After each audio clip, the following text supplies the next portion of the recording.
Hello बच्चों, कैसे हैं आप। सब्जेक्ट विषय हिंदी, कक्षा 8वीं, वसंत भाग 3। ये इसकी विषय सूची है आपके पाठ्यक्रम की। कहानियाँ हैं, कविताएं हैं, ये सभी आपको ध्यान देना है इस पर। भारत की खोज है। वसंत भाग 3 में कविताएं हैं, कहानियाँ हैं, व्याकरण है, निबंध है, पत्र है, अपठित गद्यांश भी हैं। आज हम पहली कविता ध्वनि करेंगे। सूर्यकांत त्रिपाठी निराला के द्वारा लिखी गई है। इस कविता में कवि ने बताया है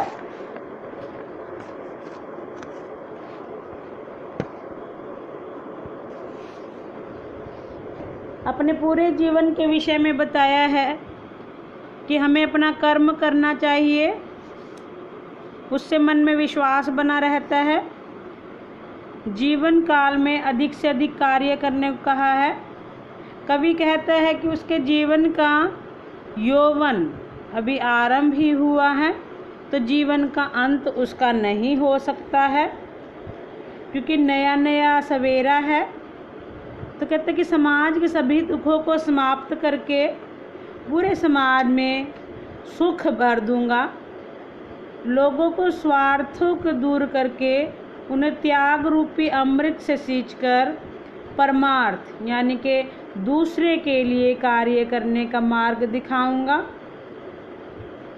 अभी न होगा मेरा अंत, अभी अभी ही तो आया है मेरे वन में मृदुल वसंत। अभी न होगा मेरा अंत। शब्दार्थ देखिए पहले। अंत मृत्यु है, वन जीवन रूपी वन, यानी कि अपने जीवन को कवि ने वन कहा है। मृदुल कोमल, वसंत खुशियाँ।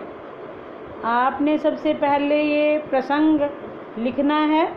प्रस्तुत पंक्तियाँ हिंदी की पाठ्य पुस्तक वसंत भाग 3 में संकलित ध्वनि नामक कविता से ली गई हैं और कविता के कवि सूर्यकांत त्रिपाठी निराला हैं।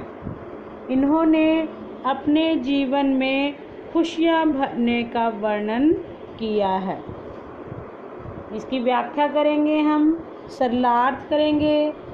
कवि कहता है कि अभी उसके जीवन का अंत नहीं हो सकता है, क्योंकि उसके जीवन रूपी वन में अभी अभी उत्साह रूपी सुबह यानी कि वसंत का उत्साह आरंभ हुआ है।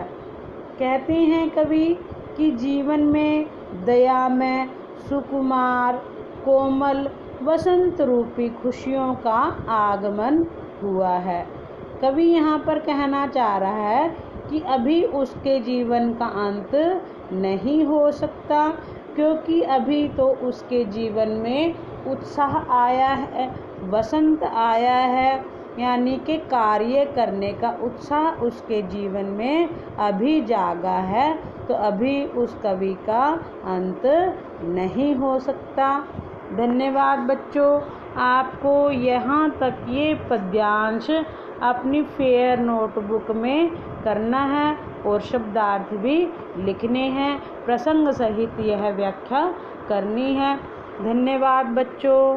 उम्मीद करती हूँ आपको यह पद्यांश समझ आया होगा।